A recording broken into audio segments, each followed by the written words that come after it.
crossroads of global order, also known as EU Cross, investigates the challenges and opportunities that the European Union and its main international partners face in times when our conventional understanding of the global order is put into question and multilateralism is contested. EU Cross focuses on two central themes. One, the EU's strategic reorientation in global affairs, including the new emphasis on principled pragmatism and resilience in its 2016 global strategy, and its enduring support for a rules-based and cooperative international order. And two, the specific challenges and opportunities for the EU to foster bilateral and multilateral cooperation with its main international partners, the United States and Brazil, Russia, India, China, and South Africa, while duly taking into account the latter's recent actions and changes in strategic direction. More specifically, EU Cross will investigate these two main themes through the lenses of following 5 policy areas: trade, sustainable development, migration, counterterrorism, and human rights. Coming to our distinguished speaker, my dear friend, Professor Matthieu Burnay. Matthieu is Assistant Professor in Global Law at Queen Mary University of London. He is also a visiting professor at Beijing Normal University, Paris 1 Panthéon-Sorbonne, as well as an associate researcher at the Leuven Center for Global Governance Studies. His main research interests are in global law and governance, the study of the political and legal aspects of EU-China relations, as well as the comparative study of the rule of law in Europe and Asia. He has recently published a monograph on Chinese perspectives on the international rule of law, law and politics in the one-party state. By the way, he's also currently teaching a class at Jindal Global University. As an academic and a friend, Matthieu inspires me immensely. I know him to be someone who has always been at the cutting edge of research in his field. He has been visiting China and India and learning about their role in the world since long before it became the mode to do so. He is also a relentless networker and a creator of opportunities, and was personally responsible, along with a couple of common friends, co-conspirators, in roping me and Jindal Global University into the EU Cross network. He has very recently been awarded another Jean Monnet collaborative grant on EU-China legal and judicial cooperation. So in case your last Erasmus Plus or Jean Monnet grant application was unsuccessful, it is because Matthieu corners off 50% of the fund each year. The theme of Matthieu's lecture today is the EU's relations with China, seen in the current context of a landmark anniversary of economic reform in the PRC. I believe that this theme not only straddles the various policy areas of concern to EU Cross, but also has the potential to pinpoint the very ways in which we speak of a changing global order. So please join me in welcoming Matthieu to the first of 3 EU Cross lectures that will be hosted by the JGU's Office of International Affairs and Global Initiatives. It's over to you. And I would like to thank again the organizers for their very warm welcome. I mean, I've been treated so well, since I arrived in Delhi a few days ago. So it's a real pleasure for me to get the chance today to make this presentation on, let's say, a very topical issue that is, EU-China relations, which may not seem to be as topical, but more specifically, a presentation on the relationship between the EU and China in the specific context of the 40th anniversary of China's reforms. The year 2018 marks indeed a very important anniversary. It is like 40 years ago that the Chinese Communist Party decided to transform China's economy in a way that would, I quote, meet the needs of modernization. It is this decision 40 years ago which enabled China to re-emerge, and I really insist on this idea of re-emergence, as a central political and economic force in global governance, and also as a country which has now become one of the key stakeholders in the main global governance institutions. I will mention some of them in this presentation, more particularly the World Trade Organization. When we think about China's reforms, I mean, one of the first ideas which come into our mind are the so-called Chinese characteristics. Those specific characteristics which relate to this reform process which started 40 years ago. Indeed, when we think about, I mean, China's reforms, it's quite striking that these reforms are kind of unconventional, at least from a Western perspective. You can think more particularly about the unchallenged role played by state-owned enterprises in the Chinese model of corporate capitalism, but you can also refer, for instance, to the resilient capacity and adaptability that the Chinese Communist Party has shown in the last 40 years of reforms. We can obviously talk about the Chinese characteristics, but we should not forget that those Chinese reforms have also been facilitated in a certain way by China's growing participation into the dynamics of globalization. This participation into the dynamics of globalization have led China to become increasingly interdependent with a number of international actors. And you see me coming, the European Union is obviously one of them. So the kind of key argument that I would like to bring forward here today is the fact that the EU-China strategic partnership constitutes a proof of not only the scope, but also the very limitations of both the reform process, which has been undertaken by China, but also the role of the European Union as a global market force and also as a so-called normative power. So this lecture will hopefully tell us not only something about the nature of China's reforms, but also about the type of power that the European Union is, or that the European Union is not. So this presentation will be divided into 4 parts. In the first part, I would like to look more particularly at the economic dimension of the EU-China strategic partnership. Then I would like to look at the difficulties for the European Union to behave as a normative power, trying to export its key foundational values towards China in the context of the EU-China strategic partnership. And what we will see here is a great paradox between, on the one side, the very significant economic interdependence between the European Union and China, and on the other side, the great difficulties of the EU to behave and to act as a normative power, able to actually export some of its key values in the context of the EU-China strategic partnership. Then in the third part, I would like to focus on the ongoing negotiations of a bilateral investment treaty between the European Union and China, which actually offer the European Union a kind of possibilities to solve that paradox, to reconcile in a certain way the EU's interests in enhancing its trade and investments relationships with China, while still sticking and promoting in a certain way some of its key values, human rights being one of them. And then in the last part, I just would like to talk a little bit about the recent developments, not only within the European Union, but also obviously within China, and more particularly the idea of an authoritarian advance in the current governance system of China and its potential impacts on the bilateral relationship between the European Union and China. But before I get there, let's start from the very beginning.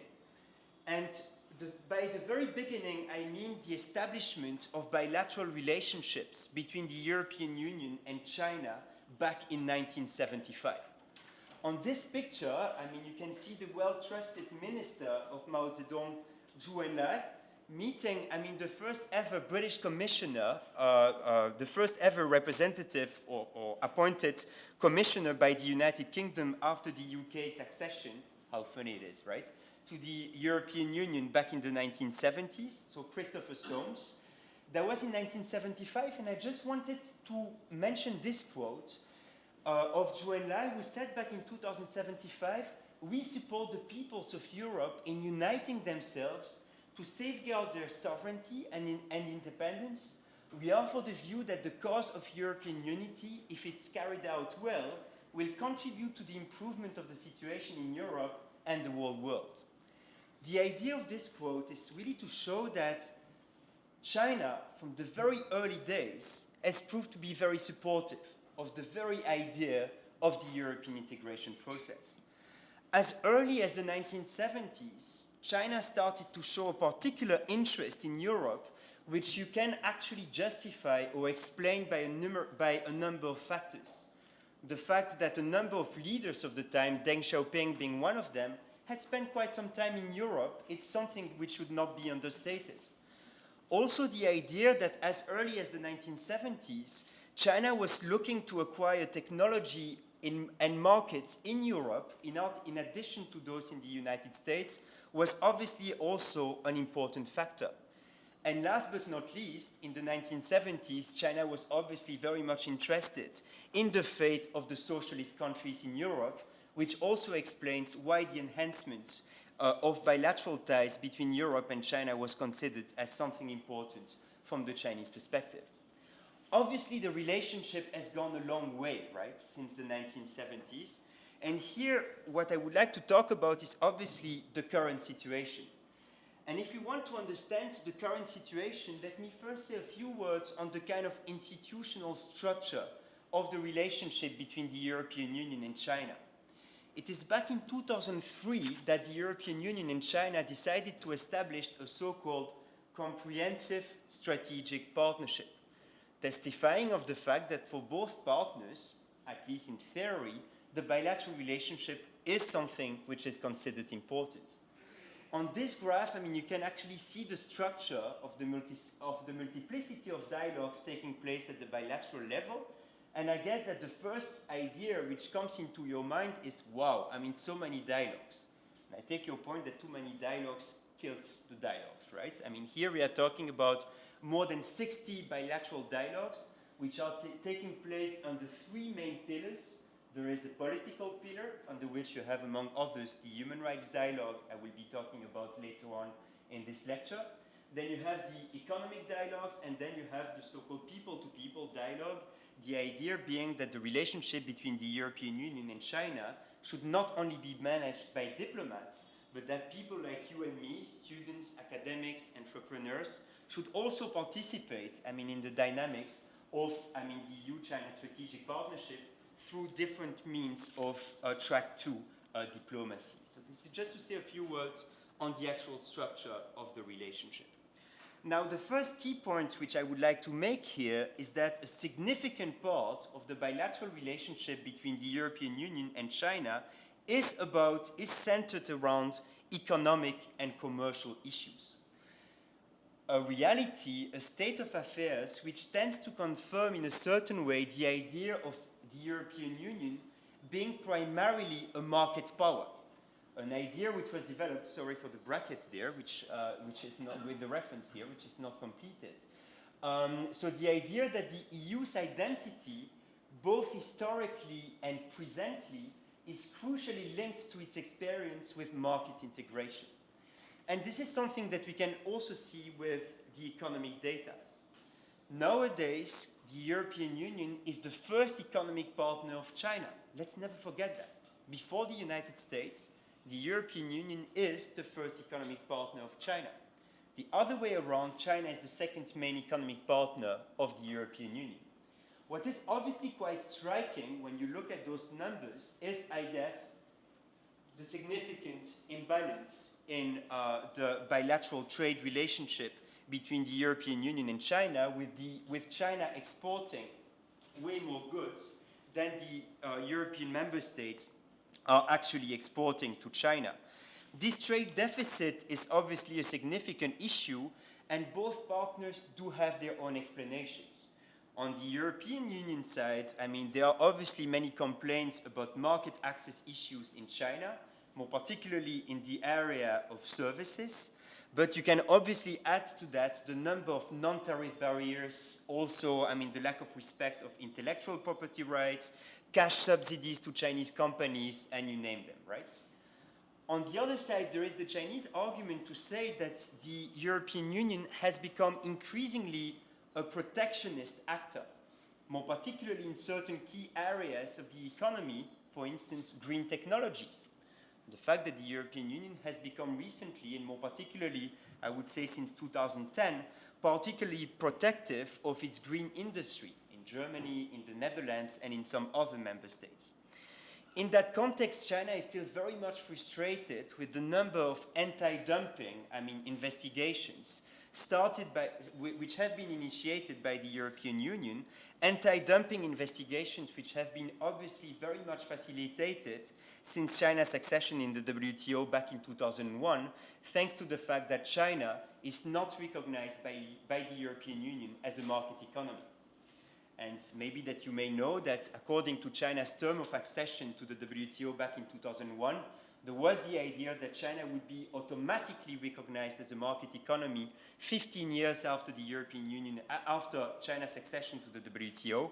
That being said, after these 15 years, the European Parliament still released a resolution saying that from the Parliament's perspective, China is not a market economy, and now the European Union has recently revised its anti-dumping regulations in order to make sure that it would still be able to actually apply anti-dumping investigations against China, even in this context of changing circumstances at the WTO level. So talking about the WTO, if we want to think about market power Europe and the bilateral relationship between the European Union and China, I just would like to emphasize that the World Trade Organization, and more particularly its dispute settlement mechanism, has served as an important vehicle in order to solve, the main disputes between the European Union and China. There have been so far 13 cases brought, by either the European Union or China against its strategic partner since China's accession to the WTO back in 2001. To give you an idea, in the same time frame, there are 8 disputes which have been brought by the European Union against India or the other way around, or 5 disputes which have been brought by either the EU or Brazil against its counterparts. So from that perspective, they are not the number of disputes is not way higher when you consider the number of disputes between the European Union and China and compare it with the number of disputes between the EU and some other emerging economies such as India and Brazil. Very important is the fact that the compliance records with those decisions made by the dispute settlements body of the World Trade Organization are quite good, on both sides actually.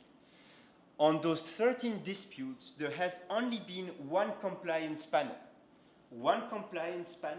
which has been established following one of the decisions in the bilateral relationship between the European Union and China. So from that perspective, we can say in a certain way that the dispute settlement mechanism of the World Trade Organization is, an efficient vehicle to actually solve the key disputes which have emerged since 2001 between the European Union and China at the trade level.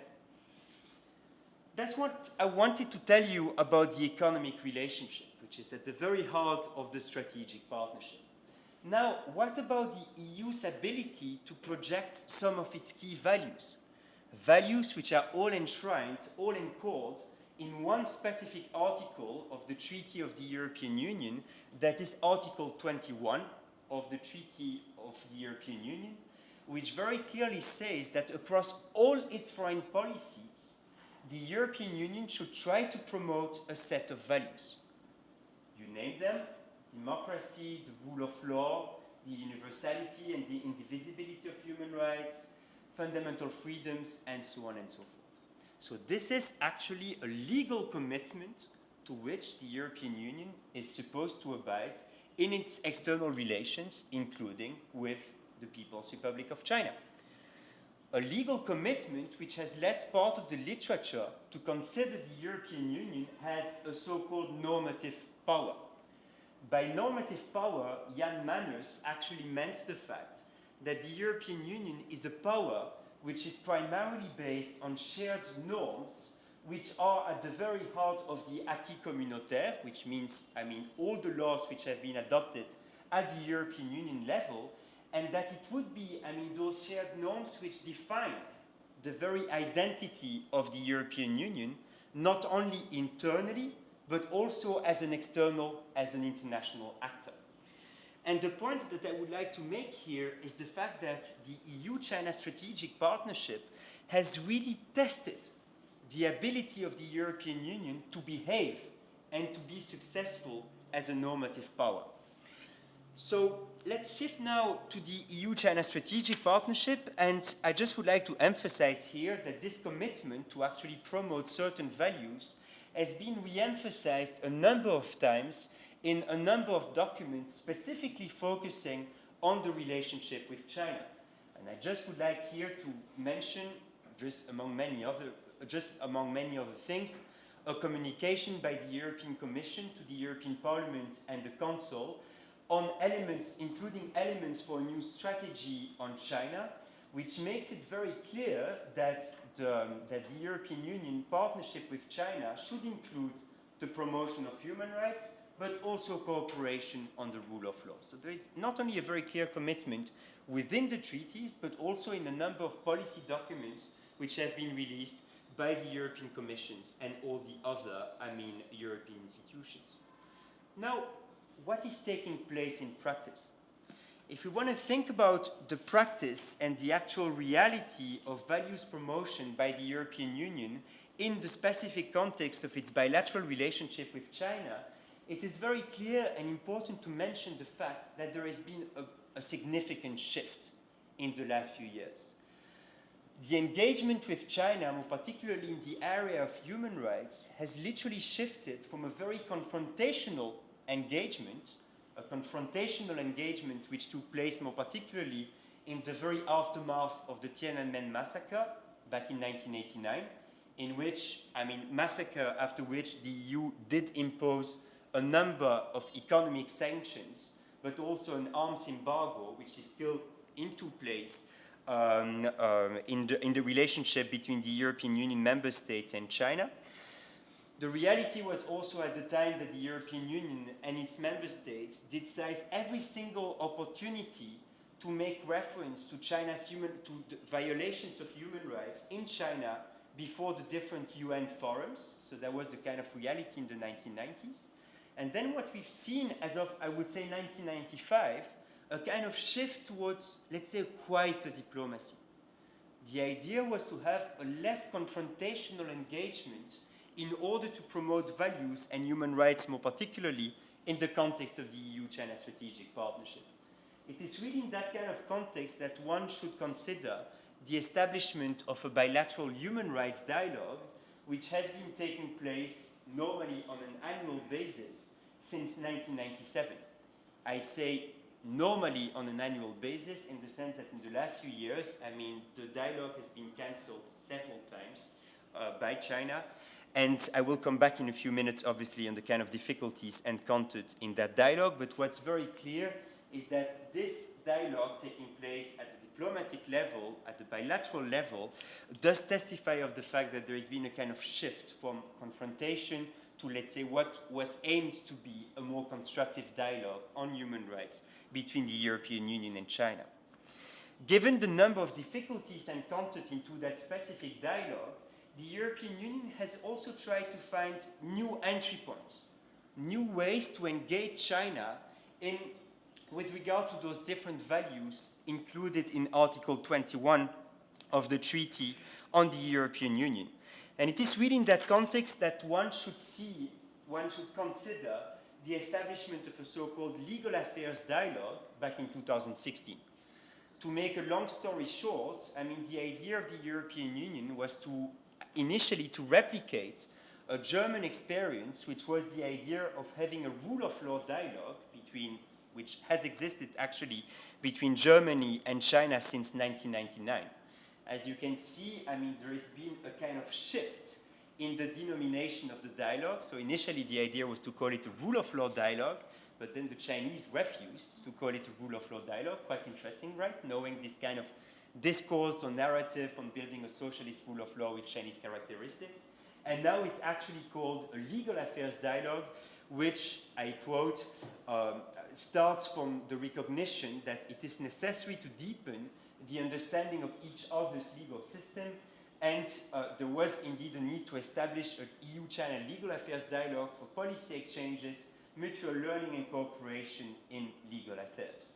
As you can see here, the topics which have been discussed so far are way less sensitive than those topics which are discussed in the context of the human rights dialogue. I mean, we are talking about consumer protection, e-commerce, better regulation, the revision of China's civil codes, but let's nevertheless not underestimate all the human rights components which are indirectly linked with those different topics discussed in the legal affairs dialogue. When you think about e-commerce and consumer protection, you are also talking about data protection. I mean, data protection, which has increasingly, significant influence, significant impacts from a human rights perspective. So from that perspective, there are a number of links, and we should really see the establishment of this EU legal affairs dialogue as, from the European perspective at least, as a way for the European Union to find new entry points in order to engage China in the area of values. Now the question is, obviously, to what extent is the European Union successful in promoting those values, namely human rights, rule of law. Let's forget about democracy, but let's take to human rights and the rule of law. Many would indeed argue that European Union values are, I quote, dead on arrival. When the European Union tries to promote those values, they are just dead when they arrive in China, if they get there at a certain point. Many arguments in favor of this idea of EU values being dead on arrival. The first argument here is that there is a complete lack of coherence in the way the European Union actually promotes those values in the context of the EU-China strategic partnership. And I would like here to mention more particularly the fact that, we have seen recently an increasing division between member states, between the EU member states, with regard to the necessity to emphasize human rights in the context of the bilateral relationship between the European Union and China. To give you a few examples, it is only a limited number of member states who have supported a statement before the UN Human Rights Council back in 2015, a statement which was proposed by the United States at the time to actually denounce the so-called 709 crackdown, which is a crackdown which has started back in July 2015 against human rights activists in China. We are talking, just for the year 2017, about between 300 and 500 lawyers who have been prosecuted without any reasons in China in the context of that crackdown against any kind of human rights activism or any kind of human rights lawyering. So only a few number of member states have supported that statement, and even worse from the European Union perspective, it was the first time back in 2017 that the European Union was not able to come up with a joint statement to be delivered at the annual session of the Human Rights Council of the United Nations. So normally until 2017, every year, there was a joint statement which was made by all EU member states speaking with one voice, saying all the things which are wrong in China from a human rights perspective. And actually it was the first time in 2017 that one member state actually was successful in blocking the idea of adopting a joint EU statement. That member state was Greece at the time back in 2017. The overall idea of Greece, as it is the case of countries such as Hungary or Poland, is actually to make sure that they can secure investments from China. And in that context, blaming China for its bad human rights records is, from their perspective, not the best idea in order to make sure that they keep getting those Chinese investments. So there is very much, in a certain way, from the perspective of individual member states, the prioritization of interests, getting investments, over the promotion of those values that the European Union is supposed to advocate in favor of. And it is really in that context that one should see, this call by a number of non-governmental organizations who have called back in 2017 for the cancellation of the annual human rights dialogue with China, saying simply that it was literally a joke. Why do we need to have such a dialogue if it's not to have anything coming out of it at the end of the day?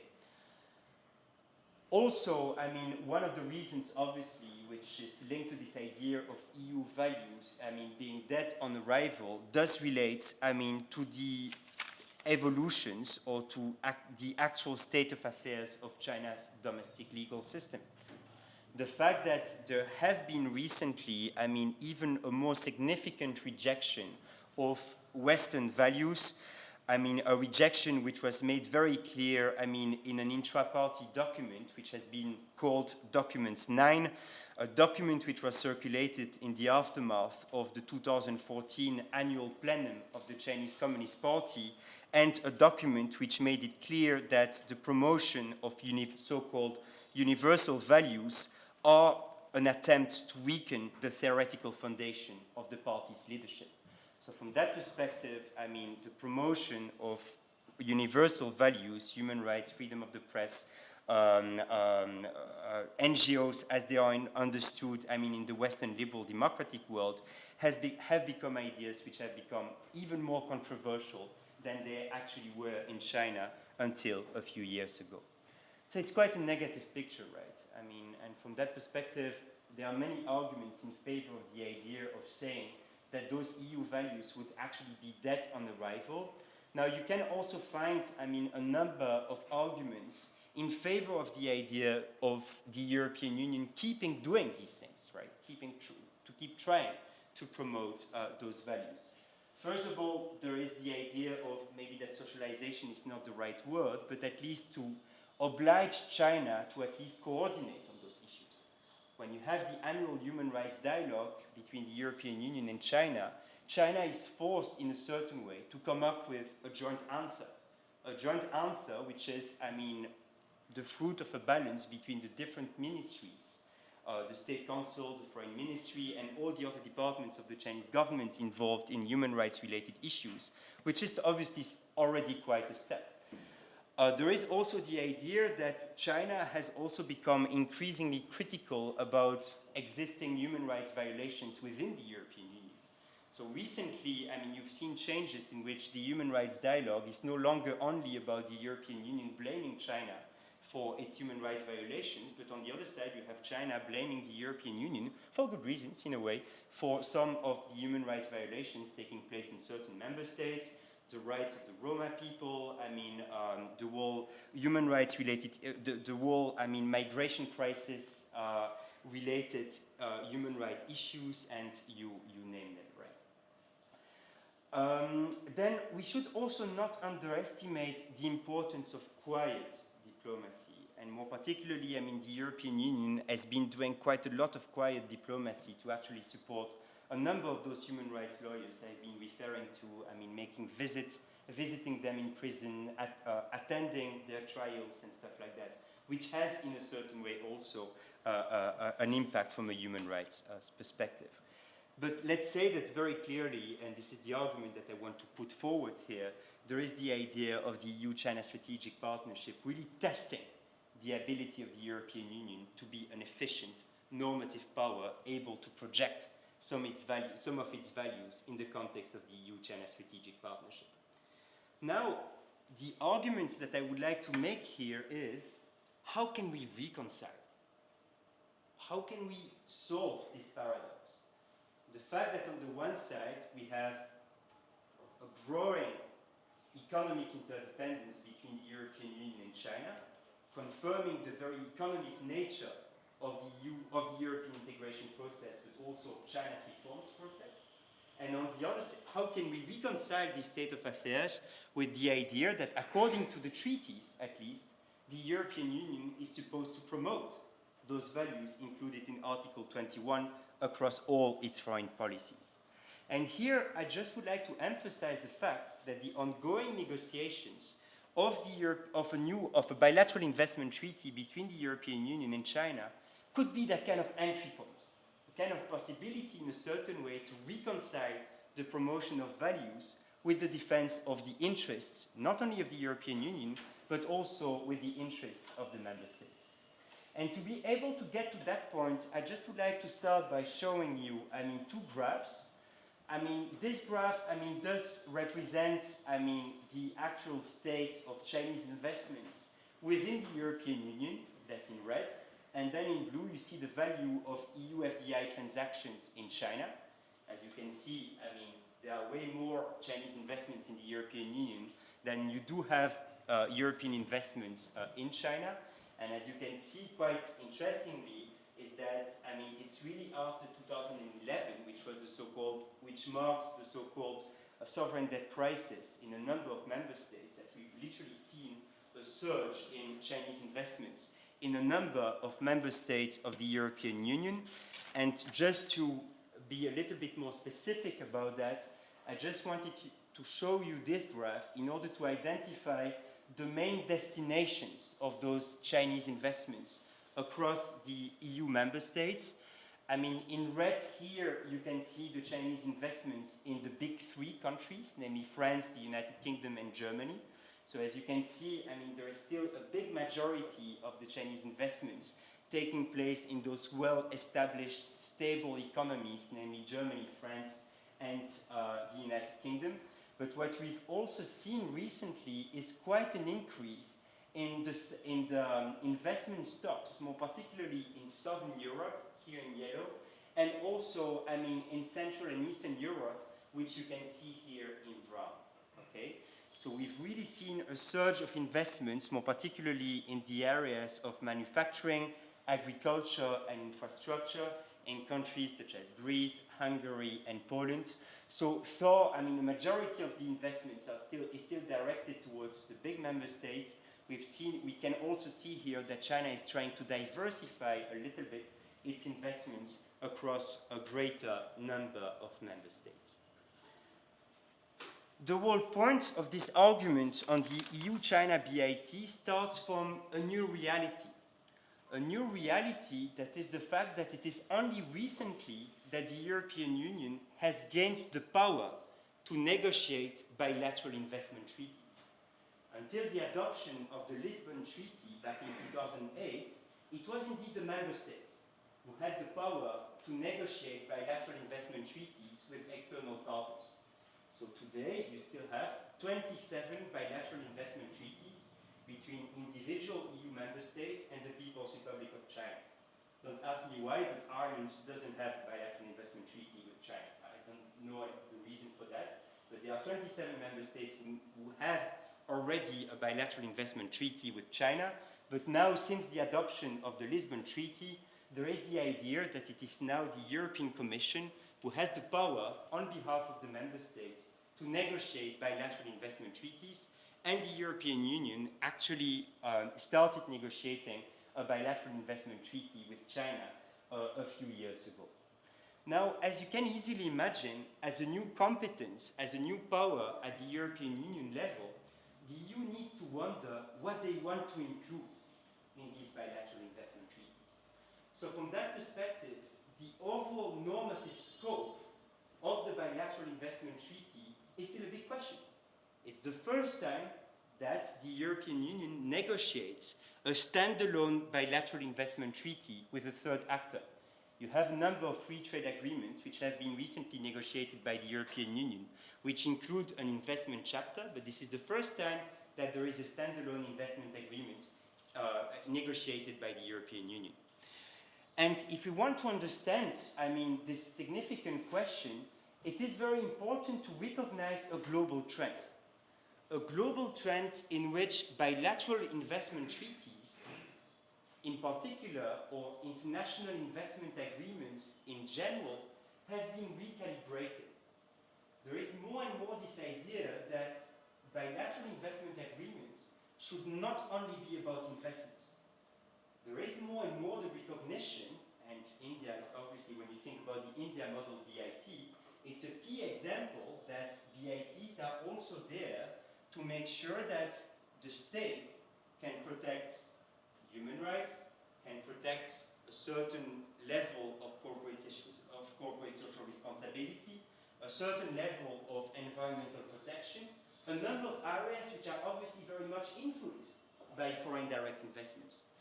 So it is really in that context that very early after the transfer of competence from the member states level to the European Union level, that a number of European Union institutions made it very clear that investment treaties negotiated by the European Union should not be about investments only.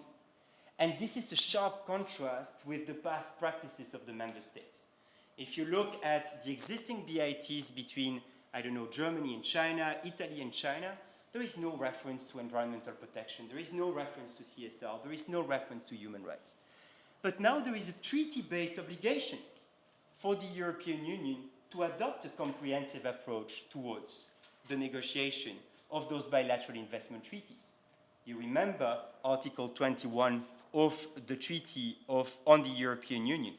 And I just would like to make that clear, make reference more particularly to a resolution which was adopted by the European Parliament back in 2011, which made it clear that BITs negotiated by the European Union should also be based on investor obligations in terms of compliance with human rights and anti-corruption standards as part of a broader partnership between the EU and developing countries for the purpose of reducing poverty. So very much the idea that investment agreements should not be about investments only, but should also include references to a number of issues, human rights being one of them.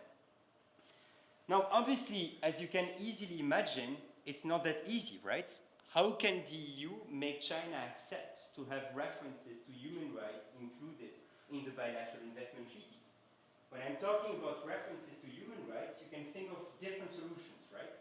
You can think of a general, vague reference to human rights included in the preamble of the bilateral investment treaty. This is something that the European Union did in the free trade agreement, which has just been negotiated with Japan. The Japanese were really not happy about it, but the EU was pushing enough for Japan to accept a reference to the joint commitments towards the Universal Declaration of Human Rights and the main protocols actually attached to the Universal Declaration, so that's one option. Or obviously you can also think of a general exception clause, similar to the one included in the India model BIT, which would make reference to a number of issues, human rights being one of them. Now, obviously, it's not easy, more particularly in a context where, Chinese investments in Europe, are a very controversial issue for a number of reasons. First of all, there is still very much of a question on the genuine nature of those Chinese investments. You all know about the Belt and Road Initiative, the One Belt, One Road. We are still all wondering what it will be about, right? Is it investment only, or are there, other objectives which Beijing tries to achieve through the establishment of this Belt and Road Initiative, whatever it means, right? Because we still need to see things materialize in a certain way in order to understand what the Belt and Road Initiative is all about. But there is a kind of skepticism in a way in which, a number of analysts would see a kind of geo-economic strategy, behind those investments, and hence be very suspicious towards those Chinese investments. Then there is also obviously the question of the potential impact on labor rights protection within the European Union in case of massive, Chinese investments in certain member states. Here I just would like to emphasize the fact that so far so good. When you look at the Chinese investments in a number of member states, it is very clear that China has not tried to export in a certain way its labor model to the EU member states. Let me just take one specific example. The investment of the Chinese state-owned enterprise COSCO, which is China Ocean Shipping Company, which now owns, a majority of the shares of one of the main harbors around the Mediterranean Sea, namely in Greece, the Paris harbor. Studies have really shown the fact that actually Greek workers working for COSCO were way happier than their colleagues actually working for the Greek counterpart in terms of their labor rights and the different rights they have in the context of their work for COSCO. So there is a very high politicization, and hence, the question remains as to whether, the bilateral investment treaty offers a kind of new potential entry gate for the European Union to actually engage China in the context of, to engage China in the specific area of human rights. And there are very contrasting views. You have here, more particularly, a significant discrepancy between the perspective of certain member states who are really not willing to use, the bilateral investment treaty as a vehicle to promote certain human rights in the context of the bilateral relationship with China. But you also have divisions within or between the European Union institutions themselves. Within the Directorate General for Trade of the European Commission, they're very much in favor of having something which only relates to investments, right? It's way easier. Please don't bother us with your human rights issues. That's not our business. While obviously when you talk about the diplomatic services, the European External Action Service more particularly, which corresponds to what you could call the European Union Foreign Ministry, they are way more, interested in having a kind of reference to human rights in the context of this bilateral investment treaty. Bilateral investment treaty, which the European Union recognizes will have a significant impact on a number of human rights. First of all, obviously, on investors' rights. The whole question of expropriation in China is still a very tricky one, when you know that China's property law of 2007 includes a very broad understanding of public interest, which actually enables the state to expropriate, investors or individuals very easily. So indeed, the agreement will have an impact on the investors' rights. But let's not underestimate the indirect impact on the rights of actors other than investors. And I just would like here to take one particular example. If you have a dispute between a European investor and a Chinese company, if you have an international arbitral award which needs to be released, what will be the flexibility or the possibility for a European NGO to actually contribute to the proceedings? In a context where China has adopted 2 years ago a very stringent and very controversial law on the activities of foreign NGOs in China. So you see, that's one practical example in which, indeed, the bilateral investment treaty could serve as a kind of vehicle for the European Union to protect some specific human rights which could come at stake, more particularly which could be at stake, more particularly in the context of this EU-China bilateral investment treaty. So, after this diversion, let me come to the last points that I would like to make here today. And these two last points do relate to the idea that we are now facing a historical momentum. A historical momentum actually on both sides. On the side of China, but also on the side of the European Union. On the Chinese side, obviously, we are talking about the 40th anniversary of China's reforms. We are talking about the idea which has been put forward by President Xi, that is that socialism with Chinese characteristics is now entering a new era. A new era which will have huge implications internally. The challenge internally for China is to make sure that the rapid economic growth trajectory which has characterized China's reforms can be made more sustainable. There is the idea also of decreasing the huge income gaps which exist between the different parts of the country. Coastal areas, central areas, majority ethnic groups, minority ethnic groups, and you all name them, right? But also externally, there is a new era which is coming. How to make sense of the enduring crisis of the post-World War II international liberal order? China needs to make sense of that. There are choices to be made.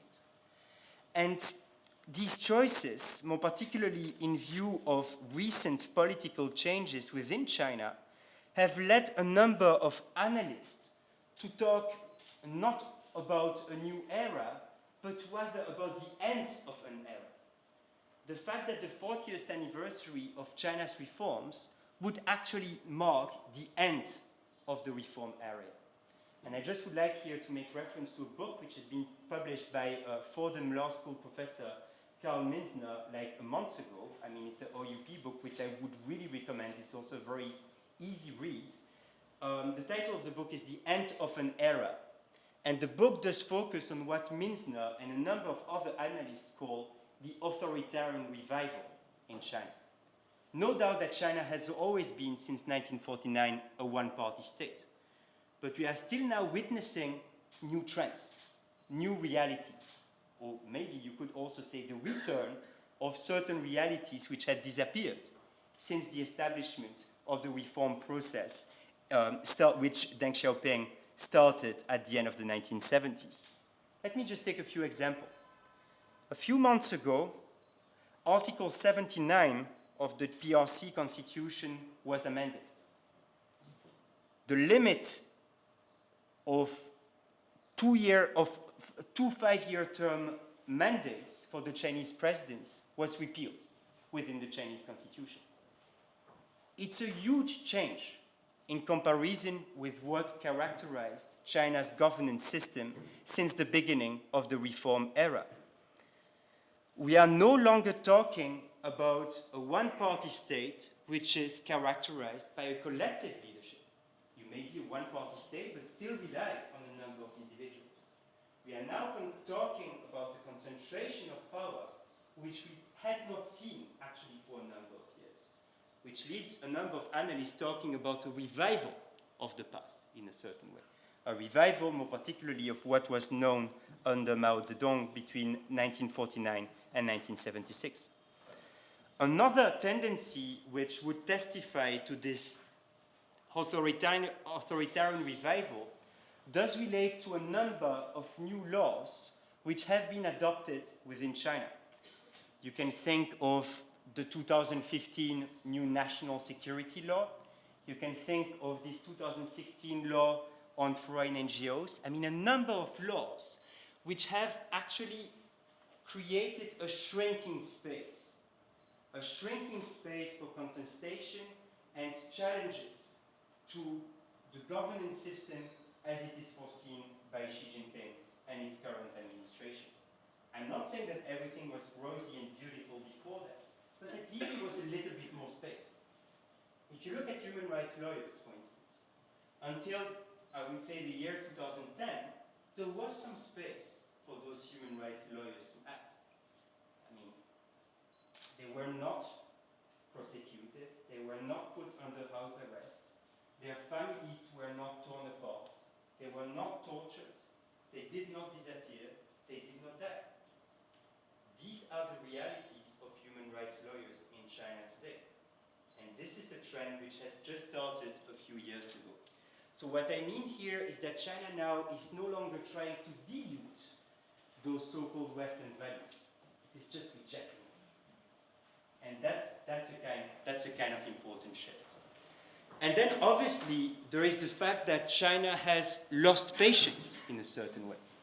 China, together with a number of other countries, Russia being one of them, make it very clear that they are tired with the Western liberal democratic so-called values diplomacy. Why are you teaching this? I mean, how do you dare? Just look at the way, you were able to resist the 2008 financial crisis. Just look at where we stand now. So there is really that kind of idea that there is, there is a clear loss of patience with regard to the promotion of those universal values by a number of actors, the European Union being one of them. And obviously the question is, what's the future of a relationship between the European Union and China in that context? Collaboration will be more needed than ever. When you think about the ongoing trade war, or whatever you want to call it, between the EU and the US, and between China and the US, cooperation is more needed than ever. That's for the economic collaboration. But then on the other side, a normative engagement will become increasingly difficult. So from that perspective, this contradiction I've been talking about is very likely to become even more prominent in the future. And China is obviously not the only one to blame for that.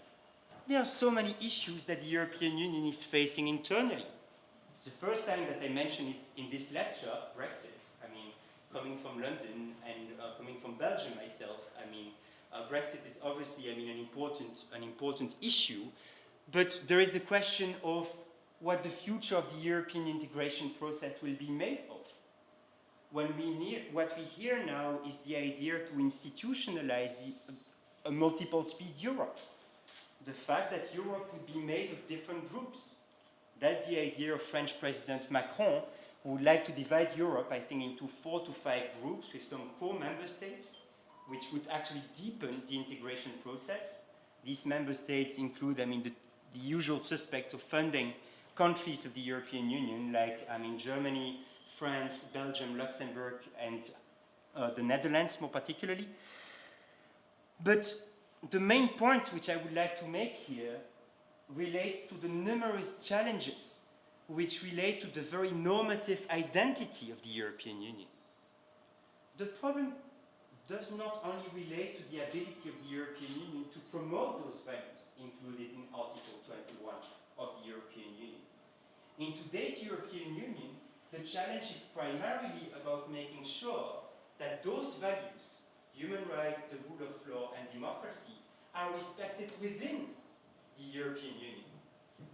When you think about the realities of countries such as Hungary, Poland, Romania, these member states have faced tremendous attacks against, some very basic rights, which are supposed to be foundational values of the European Union. Freedom of the press, freedom of education, freedom of assembly, freedom of circulation. You just name them. And that's a reality in a number of member states. The fact is that a number of member states did join the European Union back in 2004. A number of member states were before that under the influence of the Soviet Union. Central and Eastern European countries for most of them. And the fact is that before the accession of a country to the European Union, countries need to respect a set of criteria. These are called the Copenhagen criteria. Among those criteria, you have the idea that candidate countries should respect the basic values: human rights, the rule of law, democracy, and all the other ones. If they do not prove that they comply with those values, they cannot get in. That's the reality before accession. So the EU is powerful before the accession. But what the EU came up to realize is that the European Union is very ill-equipped after the accession to make sure that the same member states keep complying with those values: human rights, democracy, and the rule of law. Which leads, a number of European leaders to make statements such as the one you can see on this slide. I'm here referring to a quote by Hungarian Prime Minister Viktor Orban, which he made back in 2014. I don't think that our European Union membership precludes us from building an illiberal new state based on national foundations. Today, the world tries to understand systems which are not Western, not liberal, maybe not even democracies, yet they are successful. I'm not quoting Xi Jinping or whatever kind of authoritarian leadership here. I'm talking about the Prime Minister of a country who accessed the European Union at a certain point and did commit, whether they liked it or not, to a set of values, right? And this is the kind of challenge that the European Union is facing today. So obviously in that context, the promotion of values externally becomes even more difficult. Because how do you want to advocate in favor of certain values when you are not successful in protecting them internally, as it is now the case in a number of member states, Hungary being one of them. So just to conclude, but I really would like to leave some time for discussion here.